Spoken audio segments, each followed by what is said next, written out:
This is Ashutosh. Science पुल के इस YouTube channel पर आप सभी का हार्दिक स्वागत है। आज की क्लास के अंदर हम बात करेंगे क्वांटम संख्याओं के बारे में।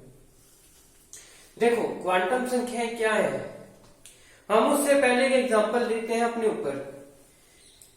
जिस तरह किसी व्यक्ति का पता लगाने के लिए या किसी व्यक्ति को ढूंढने के लिए कुछ चार इंपॉर्टेंट चीजें हैं जो इनके बारे में हमें पता होना चाहिए। सबसे पहले क्या होता है, देश, किस देश का निवासी है, किस जगह रह रहा है। फिर आता है देश के अंदर कौन से शहर के अंदर रह रहा है या कौन से राज्य के अंदर रह रहा है। शहर का वह स्थान जहां व्यक्ति रहता है, उसकी होम सिटी कौन सी है। फिर आती है, लास्ट में आती है मकान संख्या, मकान नंबर क्या है।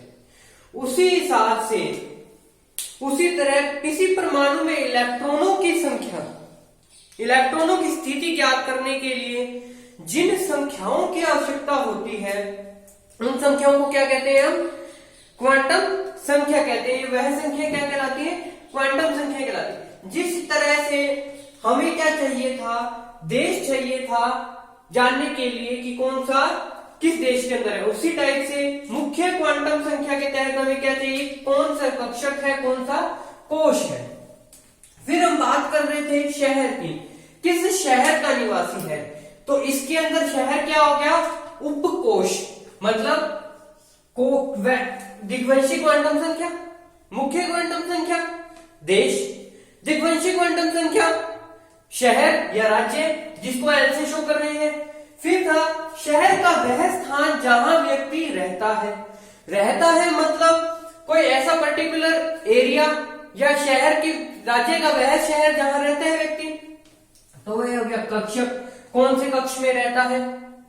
तो इसको क्या कहते हैं, चुंबकीय क्वांटम संख्या, जिसको हम किससे शो कर रहे थे, एम से। फिर चौथे नंबर पे आता है हमारा मकान संख्या। मकान संख्या क्या हो गया, चक्रण क्वांटम संख्या एस या इलेक्ट्रॉन का चक्रण। इलेक्ट्रॉन का चक्रण कौन से कक्षक में चक्रण कर रहा है इलेक्ट्रॉन, इसके बारे में हमें पता होना चाहिए। अगर ये चीजें हमें पता है तो हम क्या कर सकते हैं, चारों चीजें हमें पता है तो हम व्यक्ति को ढूंढ सकते हैं। उसी टाइप से परमाणु की इलेक्ट्रॉन की स्थिति हम इन चार चीजों से, इन चार संख्याओं से ज्ञात कर सकते हैं। हम अब एक एक करके देखेंगे चारों संख्याओं को। सबसे पहले हम बात करेंगे मुख्य क्वांटम संख्या के बारे में। सबसे पहला हमारा पॉइंट क्या है, क्वांटम संख्या के अंदर मुख्य क्वांटम संख्या या एन। मुख्य क्वांटम संख्या किसने दी, बोहर ने प्रस्तुत की मुख्य क्वांटम संख्या। तो पहला टॉपिक क्या है हमारा, मुख्य क्वांटम संख्या।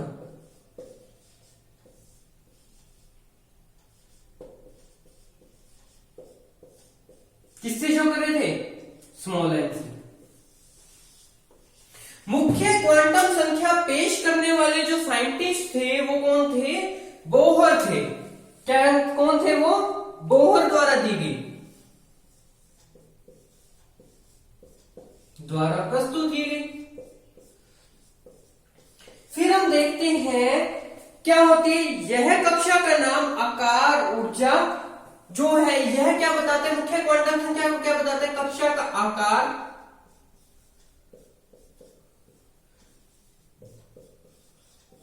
किस आकार की है, ऊर्जा, कितनी ऊर्जा है उसके पास, को बताता है। इसे क्या कहते हैं, जिससे इलेक्ट्रॉन का संबंध होता है। जो कक्षा का इलेक्ट्रॉन से संबंध होता है, से संबंधित होती है, जो या संबंध रखती है, उसके बारे में कौन बताता है, मुख्य क्वांटम संख्या हमें बताती है कि कौन सी कक्षा है, कौन से किसके साथ संबंध है और क्या क्या है। फिर उसके बाद आता है हमारे पास तीसरा पॉइंट इसका, एन का मान है जो किसी कक्षक के अंदर एन का मान है जो क्या हो सकता है, 0 से लेके इनफाइनाइट, मतलब अनंत हो सकता है। 0 से स्टार्ट होगा और अनंत तक जाएगा। अर्थात एन का मान जो होता है 1 से स्टार्ट होता है और अनंत तक जाता है। मतलब n is equal to 1 2 3 4 5 dash dash dash, तो लगातार चलता रहता है। हम काउंट नहीं कर सकते। फिर क्या कहता है, n का मान अधिक होने पर नाभिक में इलेक्ट्रॉन से दूरी अधिक होगी। देखिए, अगर ऊर्जा का मान अधिक होगा, आकार ऊर्जा का मान अधिक होगा, ये किसको शो कर रहा है? n का मान किसको शो कर रहा है? ऊर्जा को ही कर रहा है, मुख्य कक्षक या कोश को कर रहा है। जितने ज्यादा कक्षक होंगे नाभिक से, ये मान लीजिए मेरे पास नाभिक है मेरा, ठीक है। अब इसके अंदर क्या हुआ, 1 2 3 4, तो क्या हुआ, इनके बीच में दूरी क्या हुई, नाभिक से दूरी बढ़ गई। इनके बीच में नाभिक से दूरी क्या है, बढ़ रही है। तो क्या होगा, n का मान अधिक होने पर नाभिक से इलेक्ट्रॉन की दूरी अधिक हो जाएगी। ये सब क्या है, इलेक्ट्रॉन क्या है, यहां पर चक्कर लगा रही है। यूं लिख लीजिए आप लोग, यूं घूम रहे इलेक्ट्रॉन। तो ये सब इलेक्ट्रॉन्स क्या है, चक्कर लगा रहे हैं। तो ना जो n का मान बढ़ेगा तो नाभिक से इलेक्ट्रॉन की जो दूरी है बढ़ेगी। बढ़ने का साइन ये होता है, ठीक है। तो जैसे जैसे मैं क्या करूं, अगर मैं n 10 तक ले गया, मान लीजिए 1 2 3 4 है, 5 6 7 तक पहुंचने पे नाभिक से इलेक्ट्रॉन की दूरी कितनी बढ़ गई। तो ये क्या करता है, n का मान हमें यह बताता है कि नाभिक से जो है इलेक्ट्रॉन की दूरी कितनी है। n को क्या कहते हैं, मुख्य क्वांटम संख्या। n को क्या कह देते हैं हम, मुख्य क्वांटम संख्या। तो और n का जो होता है, n का मान अधिक होने पे, ये मैंने आपको बात बताई थी। और n का मान अधिक होने पर कक्षा में इलेक्ट्रॉन की ऊर्जा अधिक होगी। देखो सीधी सी बात है, दूरी जितनी बढ़ेगी उसको दूर जाने के लिए उतनी ही एनर्जी की ज्यादा जरूरत पड़ेगी। आप लोग यहां से, मान लीजिए आपका शहर है अजमेर, अजमेर से आप लोग बीकानेर तक जाते हैं, तो आपको क्या है, ज्यादा इंजन की, ज्यादा तेल की जरूरत, पेट्रोल की जरूरत पड़ेगी, डीजल की जरूरत पड़ेगी। ये तो है नहीं कि यहां से चले, यहां पहुंचने में चलो जी जो 100-200 रुपए का डीजल लगे, ये तो नहीं है। तो दूरी जैसे जैसे बढ़ती जाएगी, और मैं अब यह कह दूं, अजमेर से आपको आना है गंगानगर,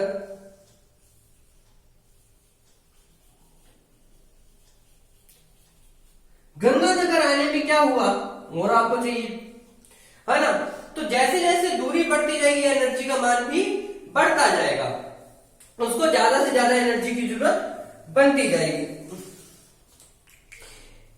तो परकीर्णित करने इलेक्ट्रॉन के कोशों का संवेग, इलेक्ट्रॉन के क्या कह रहा है, परिक्रमण करते हुए इलेक्ट्रॉन का कोणीय संवेग, इलेक्ट्रॉन का कोणीय संवेग, ये कौन से इलेक्ट्रॉन का कर रहे हैं, जो क्या कर रहे हैं, चक्कर लगा रहे हैं, परिक्रमा कर रहे हैं।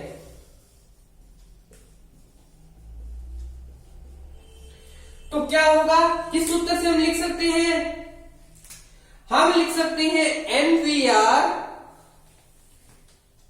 किससे लिख सकते हैं हम लिखेंगे mvr is equal to hv nh upon में 2 पाई, nh अपॉन में 2 पाई।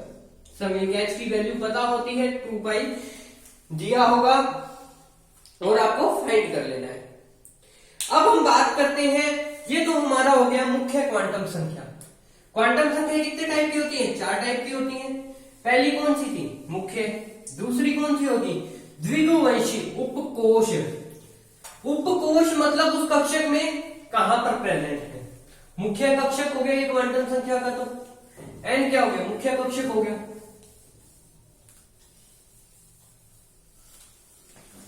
हमारा दूसरा पॉइंट क्या है, द्विगुवंशी क्वांटम संख्या।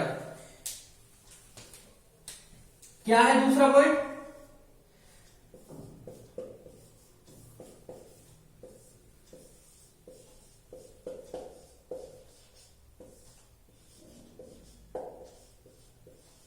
द्विगुवंशी क्वांटम संख्या।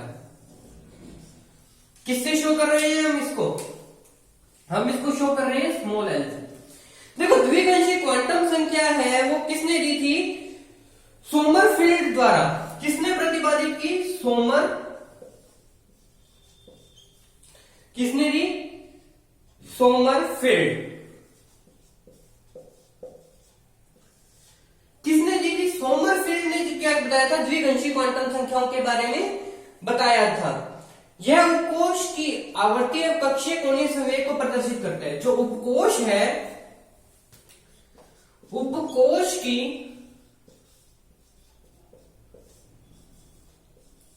आवर्ती और कक्षीय कोणीय व कक्षीय कोणीय, कक्षों के कोणीय और कोणों के मध्य जो संवेग है,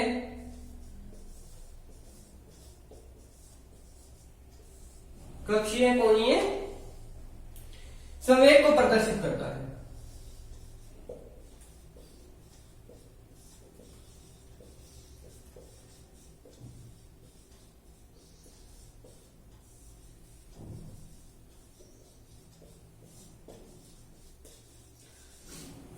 कक्षक में क्या कोण है, क्या संवेग है, इन सब के बारे में कौन प्रदर्शित करेगा? द्विवंशी क्वांटम संख्या। यह किसको दर्शाती है? उपकोष को दर्शाती है। इसका काम क्या होता है द्विवंशी का? उपकोष के बारे में बताना। उपकोष के बारे में जो बताने का काम करेगी वो क्या होती है? द्विवंशी क्वांटम संख्याएं होती हैं। बहु इलेक्ट्रॉनिक स्पीशीज की ऊर्जा को दर्शाती है। ये और क्या काम करती है? कक्षीय कोणीय संवेग के साथ क्या करती है? बहु इलेक्ट्रॉनिक, जिसके अंदर क्या है? बहुत सारे इलेक्ट्रॉन उपस्थित हैं।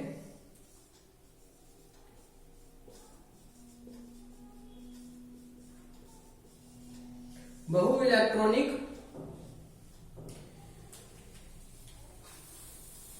बहु इलेक्ट्रॉनिक स्पीशीज, परमाणु लिख लो जब, की ऊर्जा को दर्शाती है।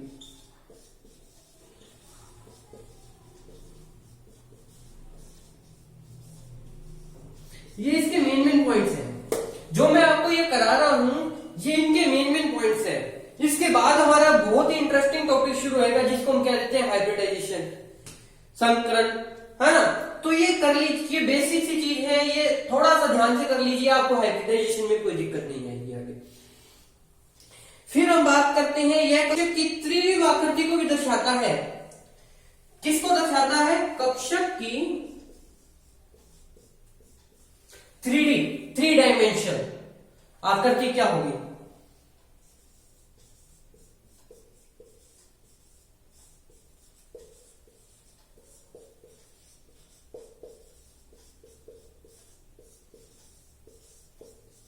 भी दर्शाता है।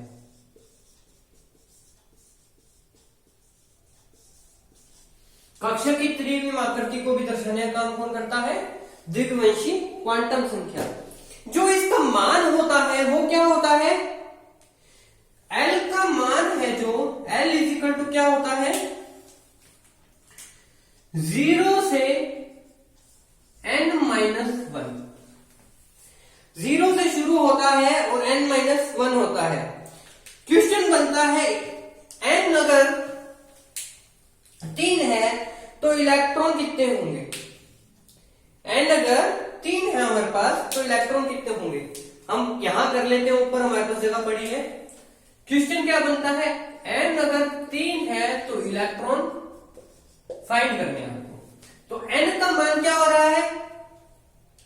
3-1 हो रहा है।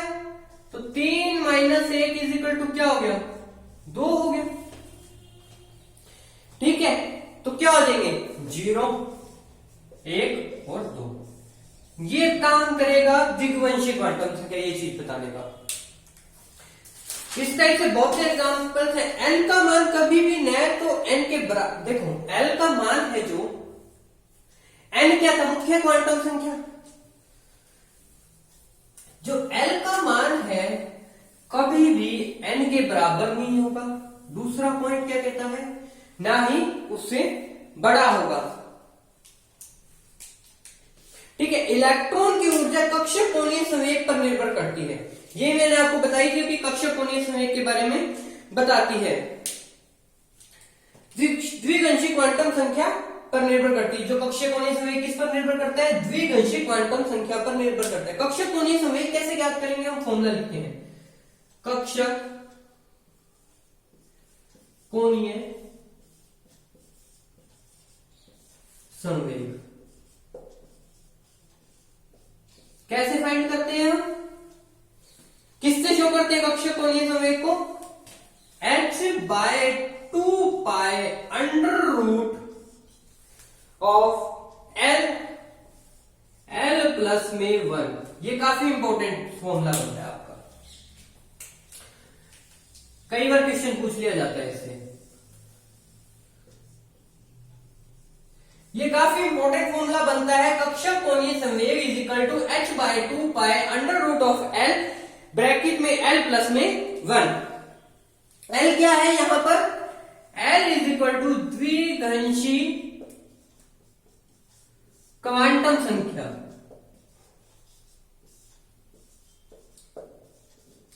l क्या है? द्विगंशी क्वांटम संख्या के बारे में बता रहा है। s कक्षक के लिए कक्षक कोणीय संवेग क्या होता है? 0 होता है। s कक्षक है जो, कक्षक कोणीय संवेग क्या होगा?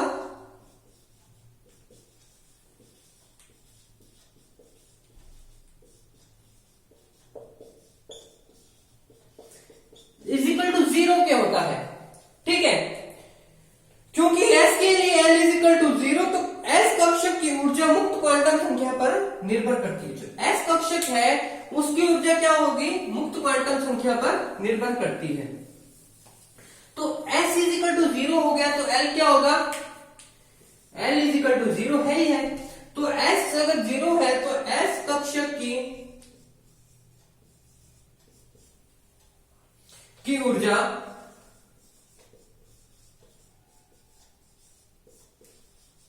मुक्त क्वांटम संख्या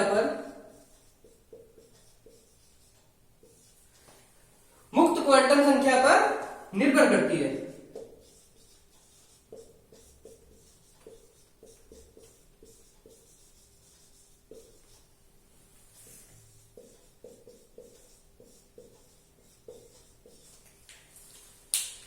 आज की क्लास के अंदर हमने बात की है हमारी दो क्वांटम संख्याओं के बारे में।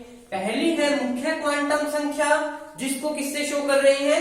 n से। ये क्या होती है? किसके लिए ज्ञात की जाती है? कक्षकों की, जो कक्षकों के बारे में बताने की कोशिश करती है। दूसरी है द्विगुवंशी क्वांटम संख्या। ये क्या करती है? उपकोष के बारे में बताने की कोशिश करती है। कक्षक कोणीय संवेग पर निर्भर कर, कक्षक कोणीय संवेग है जो किस पर निर्भर करता है? द्विगंशी क्वांटम संख्या पर निर्भर करता है, जिसको किससे शो करते हैं? h/2 under root of l plus 1 से शो करते हैं। अगर s का मान 0 हो तो l भी 0 होगा और s कक्षक की ऊर्जा मुक्त क्वांटम संख्या पर निर्भर करती है।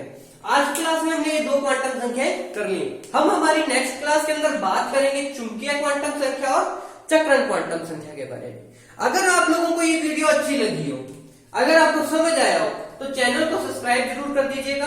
अपने दोस्तों के साथ शेयर करना मत भूलिएगा वीडियो को, और एक लाइक जरूर कर दीजिए। Thank you.